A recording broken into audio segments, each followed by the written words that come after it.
அவ்வளோதான். அது இப்போ நீ அது ஸ்ட்ரெயிட்டாக வந்து வாங்க போகிறேன். நான் பாருங்க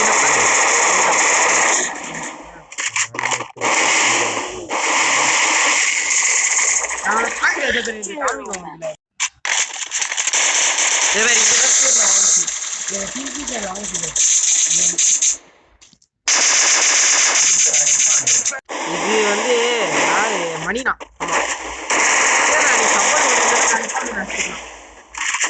கரெக்டா ஒன்று பார்த்துக்கலாம்.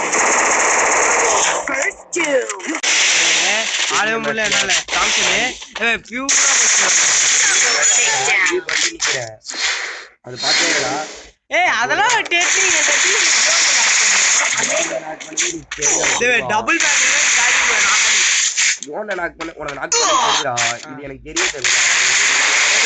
கம்ப்யூட்டர் பாரு ரிவ்யூ பண்ணினே